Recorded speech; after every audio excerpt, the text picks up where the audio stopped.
नेत्र सिंह रावत की प्रतिभा पर कवि इब्बार रबी। नेत्र सिंह रावत हिंदी भाषा में सिनेमा आलोचना को रचनात्मक साहित्य की तरह प्रतिष्ठित करने वाले पहले पत्रकार और लेखक थे। टाइम्स ऑफ इंडिया समूह की प्रसिद्ध पत्रिका दिनमान के यशस्वी संपादक सच्चिदानंद हीरानंद वात्स्यायन अज्ञेय ने फिल्म समीक्षा के लिए युवा पत्रकार नेत्र सिंह रावत की प्रतिभा पर भरोसा किया। ऋत्विक घटक और मणि कौल से किए गए आपके साक्षात्कार फिल्म साहित्य की अमूल्य निधि हैं। वर्ष 1975 और वर्ष 1977 के अंतर्राष्ट्रीय फिल्मोत्सवों में विश्व सिनेमा पर आपके लेख संग्रहणीय हैं। विषय वस्तु की सूक्ष्म विवेचना, फिल्म भाषा, तकनीक और फिल्मांकन की जानकारियों से भारतीय समाज लाभान्वित हुआ। 52 वर्ष की अल्प आयु में वर्ष 1990 में जब रावत जी का निधन हुआ, आप दिल्ली दूरदर्शन केंद्र के लोकप्रिय निदेशक थे। फिल्म कला और उन्नत हिंदी अंग्रेजी का आपका ज्ञान स्व अर्जित था। यह गौर करने लायक है कि नेत्र सिंह रावत जी तिब्बत से लगने वाले उत्तराखंड के मिलन क्षेत्र में जन्मे थे। शिक्षा और परिवेशगत साधन उन्हें मिलना आसान नहीं था। उनके पत्रकार साथी और यशस्वी कवि इब्बार रबी उन्हें यहाँ पर याद कर रहे हैं। मैं राजेश सकलानी और मेरे सामने इस समय बैठे हैं नवभारत टाइम्स में संपादक रहे इब्बार रबी जी, जो एक मशहूर पत्रकार के रूप में तो विख्यात हैं और साथ ही एक बहुत अच्छे कवि के रूप में जाने जाते हैं। आज हम नेत्र सिंह रावत जी को नमस्कार। आज हम नेत्र सिंह रावत जी को याद कर रहे हैं और ख़ास तौर से इसलिए भी कि वे शायद पहले आदमी हैं जिन्होंने फिल्म समीक्षा की दुनिया में हिंदी भाषा को प्रतिष्ठा दिलाई। पहली दफ़ा ऐसा हुआ पत्रकारिता में कि हिंदी फिल्म समीक्षा को गंभीरता से लिया गया और इसका दायित्व नेत्र सिंह रावत पे जानता है। आपने उनके साथ काफ़ी समय तक काम किया है, उनके व्यक्ति के रूप में भी और एक फिल्म समीक्षक के रूप में आप उनको बहुत अच्छे से जानते हैं। इसके बारे में बताइए। ऐसा है कि रावत जी बम्बई में थे जी, वहाँ से आए थे दिल्ली, दिनमान में थे वो, तो अज्ञेय जी संपादक थे। तो ये अज्ञेय जी को जाता है ये श्रेय कि उन्होंने रावत जी को फिल्म समीक्षा के लिए चुना या पसंद किया। ऐसा था कि वहाँ पे श्रीकांत वर्मा थे, सर्वशाल सक्सेना थे, मनोहर श्याम जोशी, रघुवीर साहब नहीं थे तब, इस तरह के लोग थे। तो कोई भी उसमें जैसा माहौल था सिनेमा को बड़े उससे मतलब देखते थे, कोई बड़ी घटिया सी चीज़ है। हिंदी सिनेमा के पर कोई बात भी नहीं करता था और उसको मानते थे जैसे ये किशोरों का उस तरह का काम है। तो कोई भी ये नहीं चाहता था मैं उससे जुड़ूं सिनेमा पे। तो अज्ञेय जी ने रावत जी से कहा, जैसी मेरी जानकारी है, मुझे ज़रूरी नहीं मेरी तथ्यात्मक सही बातें हों, उन्होंने रावत जी से कहा आप फिल्म समीक्षा करो। अच्छा, ये जैसे हम दिनमान की बात कर रहे हैं तो मैंने हंस के पुराने देखे जिसके संपादक प्रेमचंद थे, उसमें भी फिल्म का होता था। कितना सीरियस है ये। बड़ा भ्रम है कि हिंदी में फिल्मों को बड़े घटिया माना जाता है, लेकिन बुद्धिजीवियों ने, लेखकों ने उसको समझा है। प्रेमचंद के हंस में लगातार फिल्में मतलब समीक्षा वगैरह होती थी और उनके बारे में होता था। यही नहीं, अज्ञेय ने जब प्रतीक निकाला उसके अंकों में समीक्षा मैंने खुद देखा अज्ञेय का, तो वो सब रहा है, लेकिन उसकी जानकारी जनता को नहीं है, ये सब नहीं है, केवल हमने अखबारों में पढ़ा है। अखबारों तो बड़े घटिया ढंग से ये मामूली बातें होती हैं, कोई गहराई नहीं होती। तो लेकिन अज्ञेय जी ने रावत जी से काम कराया तो उन्होंने पहली बार बहुत गंभीरता से हिंदी में ऐसी समीक्षा लिखी जो कि अपने आप में आदर्श हैं, मानक हैं। अर्थात उन्होंने चैपलिन के बारे में बताया, तारकोवस्की के बारे में बताया, और वो जो मतलब आइंस्टाइन जाने क्या क्या सब हिंदी में पहली बार ये सब आए, क्योंकि उसमें फिल्म फेस्टिवल हो रहे थे तो हम सब लोग देखते थे। तो रावत जी के साथ मैं भी अनेकों बार गया, टिकट विकट लेके अनेक बार गया, क्या हम सारे शो देखते थे। सुबह का भी, दोपहर को भी, शाम को भी, रात का भी। और तो ये सब होता था। तो ये सारा एकदम खुल गया। ये सब रावत जी के कारण हुआ। उनको ये सब जानकारियाँ थी। तो सबसे बड़ा उनका योगदान है कि उन्होंने ऋत्विक घटक को हिंदी में परिचित कराया। हिंदी में नहीं, सारे संसार में। मतलब जब मैं ये कहता हूँ, अंग्रेजी वाला बंगला में किसी भी भाषा में ऋत्विक घटक के बारे में जानकारी नहीं थी। जैसे सत्यजीत रे हैं, है ना, और लोग हैं। तो ऐसा इसलिए नहीं था कि उनकी फिल्में डिब्बाबंद पड़ी हुई थी। बड़े लापरवाह थे, उन्होंने उनको ना प्रचारित किया ना प्रसारित किया। केवल एक फिल्म अजांत्रिक जो थी, पेरिस गई थी, वहाँ उसको पुरस्कार मिला। फिर लोग भूल भाल गए और कभी वो दिखाई भी नहीं गई, कहीं भी नहीं दिखाई गई। नेत्र सिंह रावत ने उनको बुलाया दिल्ली, वो आए, क्योंकि दिनमान में खूब उनके बारे में लिखा गया, उनकी समीक्षाओं के बारे में, यही सतीत रे के बारे में। मतलब पहली बार इतना वो रोचक होता था, इतना ज्ञानवर्धक होता था वो पेज जिसको रावत जी लिखते थे। जैसे कि रामचंद्र शुक्ल जायसी या तुलसीदास या सूरदास के बारे में लिख रहे हो, या बड़ा बड़ा आलोचक जो गंभीरता से इस तरह। मतलब मेरी आंखें तो उन्हीं की समीक्षा पढ़ के, मतलब ऐसा गुरु हमें कहाँ मिलेगा जो बताए। सारे संसार का सिनेमा हम नहीं देख सकते। यही नहीं, मैं और रावत जी रोज वहाँ जाते थे। फ्रेंच कल्चरल सेंटर था, उसका नाम था, फ्रांसीसी में फ्रेंच हुए कुछ ऐसा था। तो गोदार की फिल्में, सारी फिल्में देखी, हम दोनों जाते थे और वो फ्री होती थी, कोई वो नहीं था। और भी उन्हें अनेक फिल्में देखी। तो ये उनका महत्व है ऋत्विक घटक को पहचानना। अब ऋत्विक घटक की खास बात ये है, उनको वो दिल्ली लेकर आए। उस समय दिल्ली में फिल्म फेस्टिवल हो रहा था। इंदिरा गांधी प्रधानमंत्री थी। इंदिरा गांधी उनको बहुत पसंद करती थी। मतलब ये नेहरू जी हों या इंदिरा गांधी हों, ये परंपरा रही है कि सारे प्रधानमंत्री पढ़े लिखे, कलाओं के जानकार और उनमें रुचि रहने वाले, कला और साहित्य में। जैसे जब इंदिरा गांधी चुनाव हार गई, जनता पार्टी का सरकार था, वो कहीं नहीं आती जाती थी। हमने खुद अपनी आंखों से देखा, इंदिरा गांधी त्रिवेणी कला संगम में आर्ट एग्जीबिशन देखने आई। हम दूर से देख रहे थे। उनके साथ वो थे अपने जो जिन्होंने ये चलाए, क्या कहते हैं, वर्ल्ड बुक फेयर वगैरह चलाया, प्रगति मैदान जिन्होंने बनाया, उनका नाम याद नहीं आ रहा, वो हर समय संग रहते थे। हम तो देख के दंग रह गए, अरे इंदिरा गांधी। मतलब तो ये सोच सकते हैं अब, आप प्राइम मिनिस्टर जो रही है उस समय 57, ये अलग बात है। इसी प्रकार से क्यूबा का एक ओबराय होटल के अंदर कोई वो था, वहाँ के राजदूत वगैरह आए थे और किताब का विमोचन था। तो प्रभाती नौटियाल थे स्पेनिश के, वो मुझे हर जगह बुलाते थे। तो दूसरा पत्रकार भी थे, तो मैं वहाँ पर गया तो देखा इंदिरा गांधी वहाँ से निकल रही है उन्हीं सज्जन के साथ, है ना। तो ऐसे प्रधान, और नेहरू जी तो फिराक को, महादेव वर्मा को, निराला को, सबके साथ उनका संपर्क था, प्रेमचंद का, ये सब था। तो ऋत्विक घटक को, मतलब वो फिल्म फेस्टिवल उनको बुलाया गया। सत्यजीत रे अशोक होटल में ठहरे हुए थे, वो वहाँ पर नहीं गए। हम जो नौजवान थे, आनंदसु वर्मा, दिनेश जोशी, मंगलेश डोराल, मैं, पंकज बिष्ट और बहुत सारे लोग थे, सुरेश सैल वगैरह। तो हम तो दीवाने थे, क्योंकि हमें दिनमान से पता लगा कि ऋत्विक घटक का क्या है, और हम वो फिल्में देखे, सब करे। वो बिरला मंदिर के पास काली बाड़ी है, उसमें ठहरे थे, बताइए, धर्मशाला में, जिसको सरकार ने बुलाया है। सत्यजीत रे वहाँ से फ़ोन कर रहे हैं, उनका वो था जो फिल्मों का वितरक वगैरह था, वो सेठ आया था संग में, क्योंकि रुपए तो उन्हीं के लगते थे। और ये अलग बात है, मतलब ऋत्विक घटक परवाह नहीं करते थे फिल्मों की बनाने के बाद के बिके ना बिके जो भी है, पर उनके लाखों रुपए खर्च हुए सेठ के।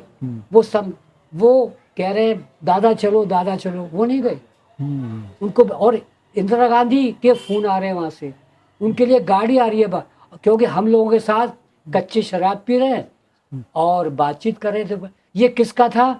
नेत्र सिंह रावत का कमाल था। जब तक वो वहाँ पे रहे, हम 24 घंटे हम वहीं रहते थे, जिन्हें क्या गया, बीड़ी पीते रहते थे। लगता नहीं था कि इतना बड़ा विश्वविख्यात फिल्मकार है जो सत्यजीत राय की टक्कर का है, जिनका सत्यजीत राय भी आदर करते हैं और इंदिरा गांधी उनका आदर करती है, सम्मान करती है। पर वो हम लोगों में मस्त है, नए लोगों के अंदर हिंदी, है ना। तो कोई दौड़ के शराब ला रहा है, ये कर रहा है, और वो जब तक रहे। और सबसे बड़ी बात ये थी, उन्हीं दिनों ऋतिक घटक का फिल्म फेस्टिवल पहली बार हुआ सप्रू हाउस में। किसके बदौलत? नेत्र सिंह रावत के कारण।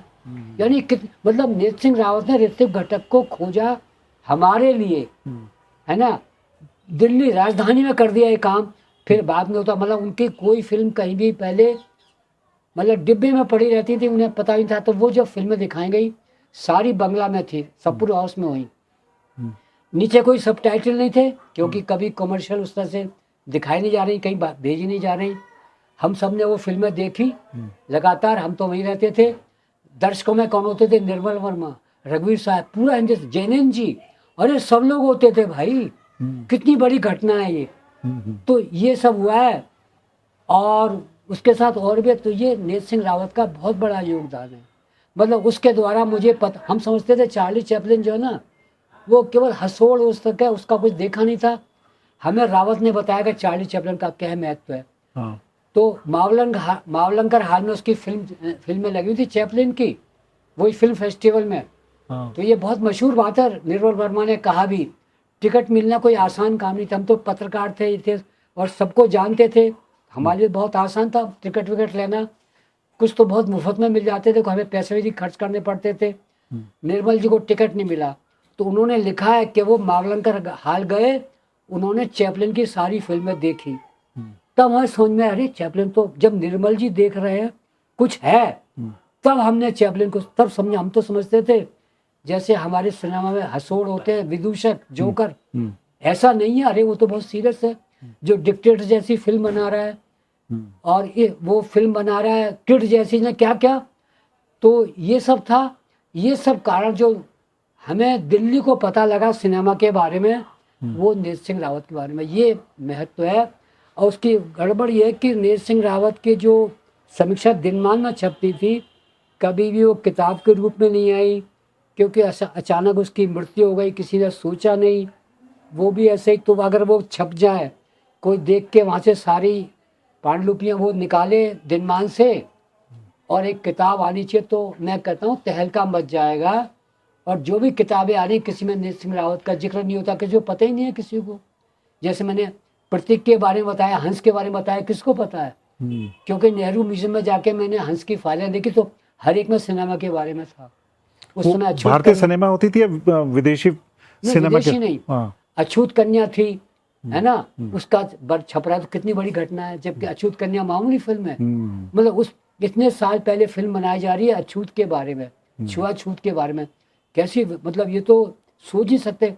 तो प्रेमचंद उसको नहीं समझेगा तो क्या, मतलब इस बात को साहित्यकार समझते थे, ये मैं कह रहा हूँ। तो इसी प्रकार से प्रतीक में भी, तो हिंदी फिल्मों के बारे में, पर विदेशियों का जो था, अंग्रेजी अखबार में तो होता था, तो हिंदी में ऋतिक घटना ने ये सब इंटरनेशनल सिनेमा को बताया, उसके बारे में पता था। फिर हमने वो सब फिल्में देखी, आइंस्टाइन की और तार्कोवस्की की और कुरोसावा की, ये सब।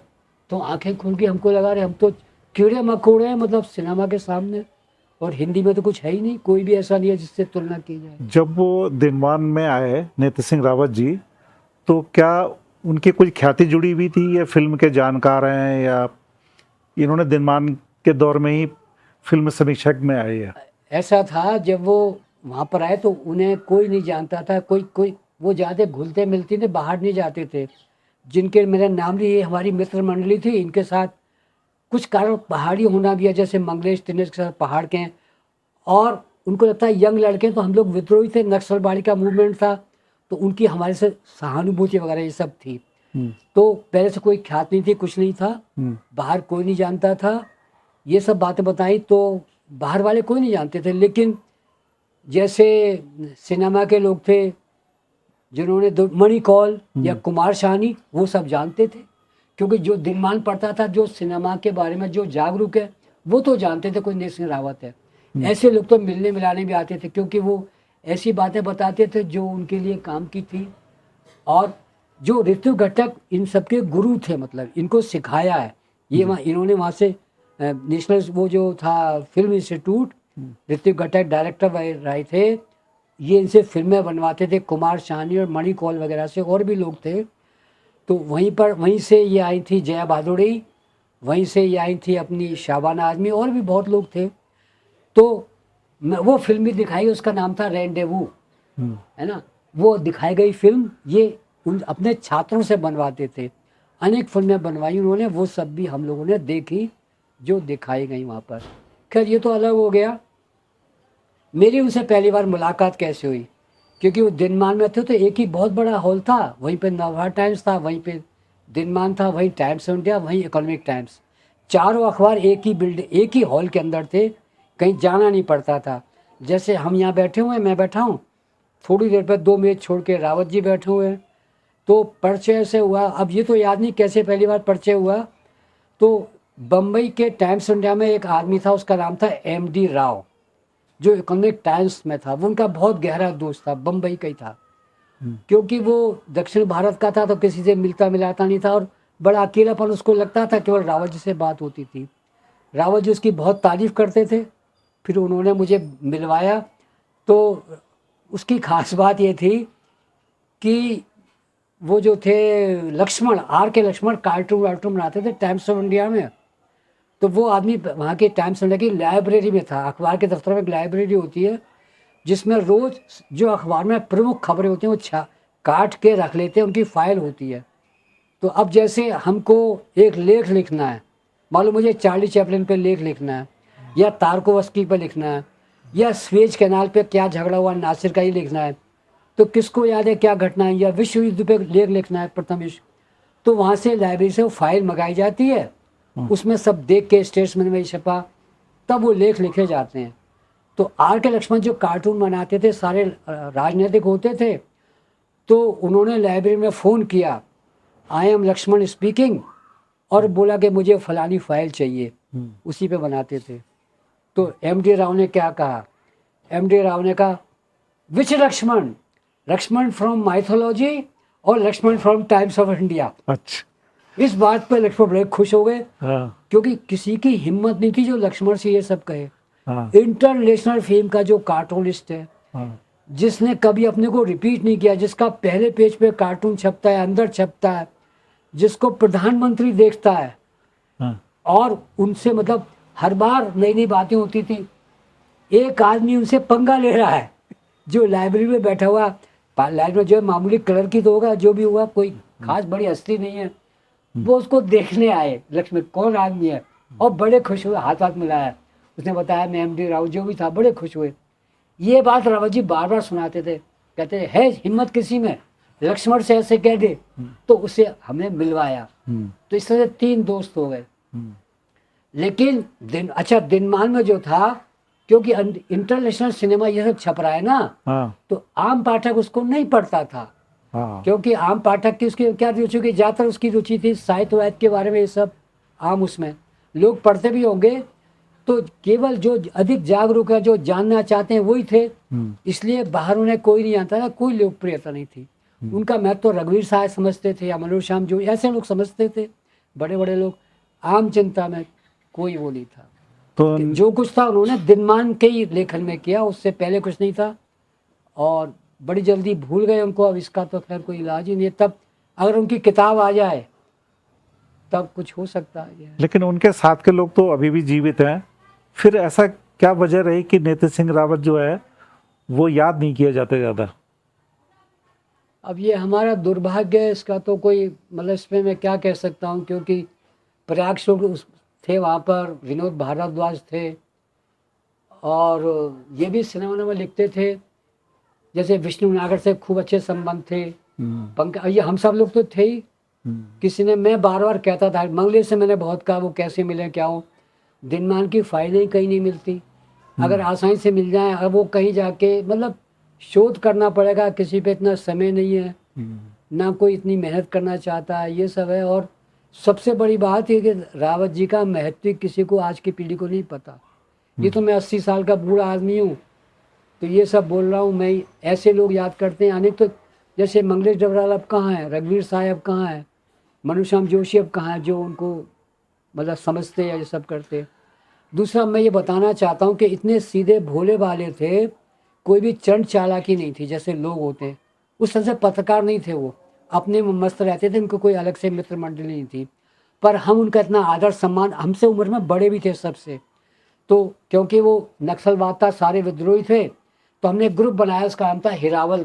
वो मैं ही उसमें वो करता था, खैर बना बनू लिया, किसको अध्यक्ष, नीर सिंह रावत को उसका अध्यक्ष बनाया।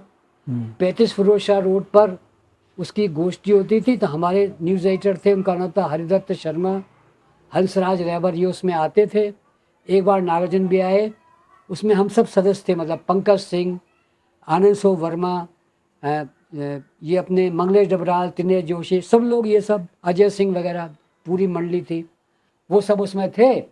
वहाँ पर कविता पाठ ये सब होता था, तो उसका अध्यक्ष हमने, मतलब हम लोग बहुत आदर करते थे, सम्मान था, और कोई ऐसी बात नहीं थी कि उसमें ज़रा भी, क्योंकि बौद्धिक था, बुद्धिजीवी था, और कला पे इतना बढ़िया लिखता, उसकी जो समझ थी, चित्रकार, मतलब किसी भी विषय पे, मान लो सिनेमा लिख के वो कुछ और लिखते, तो इसी तरह का काम होता जो उन्होंने सिनेमा पे किया।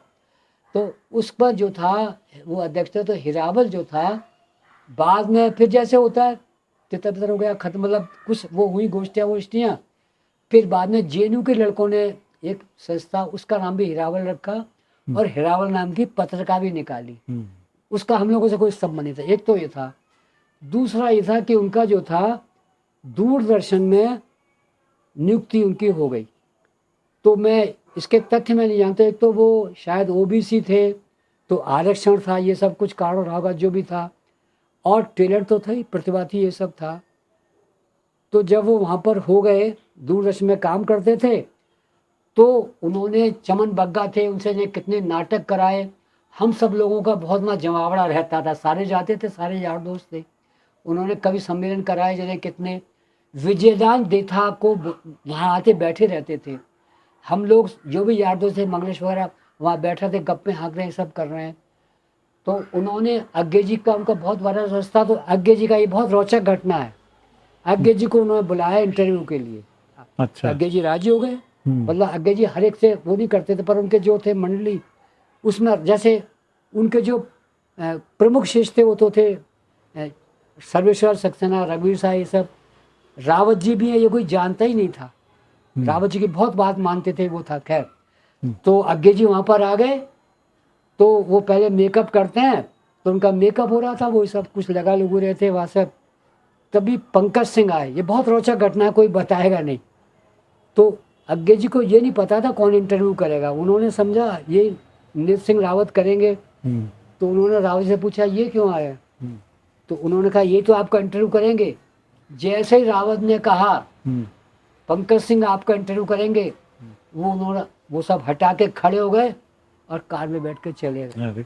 ये घटना है, मतलब, पर ये तो घटना, पर मैं ये इसलिए बताना चाहता हूँ कि उन्होंने कैसे कैसे लोगों को जोड़ा, दूर से को भी उन्होंने उसी तरह का गंभीर बना दिया। हालांकि पहले से ही था, ऐसा नहीं था, मतलब रघुवीर साहब ने वहाँ काम किया था, अज्ञे जी ने किया था, पंत जी वगैरह, वो सब मंटो वंटो तमाम लेखक वहीं रहे थे। तो उसी कड़ी में नीर सिंह रावत भी थे, लेकिन कहीं भी इनका कोई चर्चा नहीं, कुछ नहीं, जैसे मैं याद कर रहा हूँ, लोग जानते भी नहीं है। एक घटना तो ये है। दूसरी बात ये थी कि हर जगह जो पुराने होते हैं सरकारी दफ्तरों में भी गुटबंदी होती है, और गुट होते हैं, तो उनको ये बात हमें पता नहीं थी, उनको पसंद नहीं किया जाता था, अंदर अंदर वो उखाड़ने का रहता था कि इतना भोला भाला सीधा है, उनमें चालाकी नहीं है, तो लोग तो एक से एक दाव पेच करते हैं। मीटिंग होती थी, तो कैसे उखाड़ा जाए। दूसरा, हम इतने साल से ये आ गया और सब पे छा गया, इतने बढ़िया कार्यक्रम दे रहा है, ये सब दे रहा है, और कोई बेईमानी नहीं, कोई भ्रष्टाचार नहीं। तो क्या हुआ, मतलब मैं मुझे डिटेल के बारे में पता भी नहीं, पर ऐसे जानकार है जो सही बात बता सकते हैं। तो उनका जो था प्रमोशन कर दिया गया, उनको डायरेक्टर वगैरह कुछ बना के पंजाब भेजा गया, जालंधर या वहाँ पर। उस समय घनघोर आतंकवाद था। अच्छा, आतंकवाद था। तो इससे पहले मैं ये बता दूं, जब उनका दूरदर्शन पे सिलेक्शन हो गया, उन्हें जाना है, ये हम लोगों के लिए बहुत बड़ी घटना थी। अरे हमारा दोस्त जो है, दोस्त क्या, मतलब हम गुरु गुरु, तो हमको बेटा बेटा कहता था, बेटा रब्बी ये करो, बेटा मंगलेश, और वो डांटता डूटता रहता था, मतलब ऐसे था, कोई ऐसे थोड़ी बराबर की दोस्ती नहीं थी। दोस्ती तो थी, पर ऐसी थी कि वो जब मन में डांट डूट दिया, डूट गए, जो भी है, तो वो था। खैर, तो अब हुआ क्या कि हमारी समझ में नहीं आया कि इंटरव्यू कैसे देंगे। अच्छा। इनको ठीक से बात करना तो आता नहीं, उस तरह की मतलब खटाक खटाक, और ढंग के कपड़े भी नहीं पहनते, तो सादा कपड़े पहनते, पतला रहो, कुछ भी नहीं, कुछ भी पहन के चले जाओ। वहाँ तो आप अफसर हो ना, ठाट बाट से जाओ, जूते नहीं चप्पल पहन के घूम रहे, कुछ भी ऐसे ही। तो भाई साहब असगर वजहाद एक आदमी था, उसका नाम था प्रदीप मांडव। तो जहाँ पर वो है ना नई दिल्ली स्टेशन, उसके बिल्कुल सामने वहाँ सरकारी क्वार्टर बने थे, जिनको मिंटो रोड कहते थे, अजमेर थिएटर के बाहर मिंटो रोड, उसके क्वार्टर। तो वो वहाँ पे किराए पे उठा देते थे, जिसका भी होगा। उसमें वो प्रदीप मांडव रहता था। तो उसके घर में है ना 2 कमरे थे, खूब बड़ा आंगन था। तो नेत सिंह रावत, असगर वजहाद, पूरी वो मंडली थी, अजय सिंह, पंकज सिंह, और मतलब सारे लोग थे, मंगलेश डबरा थे, सब कुछ थे। तो मतलब उसकी वजह ये थी, हम में जरा भी व्यक्तिवाद नहीं था। किसी की नौकरी लगे, किसी की शादी हो, कुछ भी हो, लेख छपे, रचना छपे, सब कुछ सामूहिक होता था, सब विचार करते थे। तो जब उनकी नौकरी लग रही, तो रावत की नौकरी नहीं लग रही, हम सबों की लग रही है। तो ये इंटरव्यू कैसे देगा, कैसे जाएगा, ये समस्या है। तो वहाँ उसकी ट्रेनिंग हो रही है। अशरफ बताए तुम ऐसे बोलना, तुम ऐसे चलना। तो सब लोग गए, उसके कपड़े सिलवाए, सूट सिलवाया। उसने कभी सूट नहीं पहना था, नया सूट सिलवाया गया, है ना। सब दोस्त गए और दर्जी के पास गए, सूट सिलवाया, नई कमीज, नई पैंट और नए जूते। उसने कभी बढ़िया कपड़े नहीं पहने थे। तो वो सब देख के चलाया जा रहा है, ऐसे चलो। तो बता नहीं ऐसे चलो, चल के दिखा रहे हैं, है ना। और सब हंस रहे, ठहाके लगा रहे हैं, उसको समझा रहे हैं, वो डांट डपट रहा है। वाह, तो ये कितनी बड़ी घटना है। नहीं, इससे पहले पता लगता है कि कितना भोला भाला आदमी, सीधा साधा आदमी गाँव का। क्योंकि पत्रकारिता में सब नहीं होता, वहाँ कोई बड़ा छोटा नहीं होता। हमारा संपादक बराबर आके बैठ जाता था, राजन माथुर, कहता था चाय पिलाओ, वो भी चाय पिला, हम अपना काम कर रहे हैं। किसी दफ्तर में ऐसा होता है, सुरेंद्र प्रताप सिंह ऐसे आके मेज पे बैठ जाता था, गप्पे मारे और खबर कर रहे हैं। आगे जी पीछे खड़े हो जाते थे, एडिटर थे, कुछ नहीं, खड़े रहो। तो दफ्तर में ऐसा होता ही नहीं है। तो उसको ये सब सिखाया जा रहा है, तो है ना, ये सब क्योंकि ब्यूरोक्रेट बन रहा है वो। हाँ, ब्यूरोक्रेट बल कैसे करोगे। इसी के कारण वहाँ पे वो सब घृणा करते थे। ये सब उसमें नहीं होता था बेचारे पे। वो तो बुद्धिजीवी था, वो तो पत्रकार उसका था। खैर, तो ये सब था। तो ये कितनी बड़ी घटना है कि नौकरी ज्वाइन करने से पहले इंटरव्यू कैसे दोगे, इतने सारे लोग मिलके उसको समझा रहे हैं और बाकायदा रिहर्सल किया गया। एक घटना तो ये। दूसरा है कि जब वो वहाँ चले गए जलंधर में था, पता नहीं लुधियाना था, ये मुझे याद नहीं है वहाँ पे। तो वहाँ पे क्या हुआ कि नक्सलवाद का जोर था पंजाब में, तमाम खालिस्तान वगैरह था, रोज बम फूटते थे, हत्याएं हो रही थी, घनघोर आतंकवाद था। और पंजाब छोड़ो, दिल्ली में था, रोज बसों में आग लगती थी, टायर है ना, बम फेंके जाते थे, सब जगह था पूरे देश में। तो वहाँ उसलिए भेजा गया था षड्यंत्र करके कि ये फेल हो जाएगा, मार दिया जाएगा, है ना, या सिर पकड़ के रोएगा। ऐसा कुछ भी नहीं हुआ। अच्छा, एक बात तो ये थी। दूसरी बात ये थी, जो अधिकारी थे कोई भी वहाँ जाना नहीं चाहते थे, सब सुविधा सुरक्षा चाहते हैं। तो हम क्यों जाए, हम कोई पागल है, मरेंगे वहाँ जगह पंजाब में जाके, है ना। वहाँ तो दिन भर बम फट रही हो रहा है, किसी की वो नहीं है। तो वो अपनी जान बचाने के लिए नया आदमी है और मतलब मेमने की तरह से कुछ भी करवा लो। पर वो तो साहस वगैरह ये सब जैसे हम लोग मतलब था, उसमें तो था ही, चला गया, कोई परवाह नहीं की। तो ये 2 चीज़ें हैं, मतलब नीचे के 2 पहलू हैं। वहाँ जाते एक मामला उल्टा हो गया। उसका इतना अच्छा व्यवहार, ये सब, वहाँ उसने कवि सम्मेलन किया दूरदर्शन पे, जो ऑल इंडिया उस पर प्रसारित हुआ, जिसमें राजेश जोशी, अरुण कमल, लीलाधर जगोड़ी, मंगलेवार, सारे कवि वहाँ पर गए। ऐसा कभी नहीं हुआ था। और घनघोर आतंकवाद के बीच में सबसे बड़ी बात यह है, तो जो मुख्यमंत्री थे सुरजीत सिंह बरनाला, वो उसके फैन हो गए। अरे एक केड़ा बंदा है जो डरते ही नहीं, फला नहीं करता। यही नहीं, आतंकवादी उसके मित्र हो गए। वो आते थे उससे, उसके घर ठहर रहे, बातचीत कर रहे हैं। उससे उन्होंने कहा चिंता नहीं करो रावत जी, आपके ऊपर कोई भी उंगली नहीं उठा सकता था। ये सब देख के जो सुविधा ब्यूरोक्रेट थे, उनके अंदर तो आग लग गई कि हमने भेजा था इसको मरने के लिए, फेल हो जाएगा। ये तो बरनाला जी उसको बुला रहे हैं, घर खाना खिला रहे हैं, उससे सलाह ले रहे हैं, उनकी करिए, ये करिए, क्योंकि वो निर्भीक आदमी है। तो ईमानदार पत्रकार है। है और वो ब्यूरोक्रेट तो है नहीं, उसे अपनी सुख सुविधा के नहीं, और वो उसकी सहानुभूति है उनके साथ, किनके साथ, नक्सलाइट के साथ, ये सब। तो वो जो है जो भी है और समझदार आदमी है। ये तो चमत्कार हो गया। अब वहाँ खलबल मच गई कि इसको ऐसे हटाओ। क्यों हटाओ? कि तो जिसके लिए भी था फेल हो गया, इसलिए उसका दोबारा ट्रांसफ़र किया गया दिल्ली। तो सबसे भयानक बात यह है, जब वो दिल्ली लौट कर आए, ये बातें किसको बताएं? वो बता नहीं सकते किसको, है ना, बड़ा भयानक मामला है, सब लोग जानते भी थे। तो दिल्ली में उनको कमरा नहीं दिया गया, है ना, कोई मेज नहीं, कुछ नहीं, रोज आते बैठे रहते हैं ताकि ये चले जाए। उनको तंग किया गया, मतलब ये बातें किसी को नहीं पता है। और मुझे लगता है कि इसी उससे उनको इतना सदमा लगा कि देखो, जिसने पंजाब जीत में विजय जैसा है, घनघोर आतंकवाद के दिनों में उसने ऐसे ऐसे कार्यक्रम कर दिए, सब कर दिया, आतंकवादियों का दिल जीत लिया। खालिस्तानी रावत जी को दुश्मन नहीं मानते थे, मित्र मानते थे। जो आके कह रहे हैं कि आपको कौन हाथ लगाता, हम देखते हैं। और राज्य की पुलिस, मतलब उनका इतना सम्मान होता था कि ये तो ऐसा, ये बातें कैसे कौन बताएगा, ये सब बताएगा। तो हमको ये बातें बतानी चाहिए। रवि जी, फिल्म समीक्षा के अतिरिक्त हम नेत्र सिंह रावत जी को उनकी संस्मरणात्मक पुस्तक पत्थरों पानी के लिए भी याद करते हैं, और मेरा पूरा विश्वास है कि वो एक हिंदी की ऐसी पुस्तक है जिसको भुलाया नहीं जाएगा कभी भी। ऐसा है, मतलब अनेक बातें हमें रावत जी से पता लगी। जैसे एक बार कॉफ़ी हाउस में बैठे हुए थे, ऐसी कुछ बात हो रही थी, उन्होंने कहा तुम्हें पता तो है नहीं कुछ भी, कुछ मालूम है एवरेस्ट को किसने नापा है? हमने, किसने? उन्होंने पंडित नैन सिंह पंडित ने। मैं, ये कौन? हम तो सोचते माउंट एवरेस्ट वगैरह नाम। बोले नहीं, उन्होंने डिटेल में बताया कैसे नैन सिंह जो थे पंडित, उनको लाए एक तरह से तिब्बत को, मैं वो गए, पैदल चले, सब सारा कुछ नैन सिंह रावत ने मुझे बताया। सब लोग बैठे हुए थे, मेरी तो आंखें खुल गई, ये किसको पता है? मतलब कोई नहीं जानता था, हमसे अंग्रेजों ने किया। पहली बात तो ये थी। फिर पहाड़ वाले ग्लेशियर वगैरह, मिलम विला, ये सब वो डिटेल में बताते थे। तो पंडित नैन सिंह रावत की, नैन सिंह वाली जो बात है, इन्होंने मुझे सब याद हो गया, मैं जगह जगह उसे कहता था।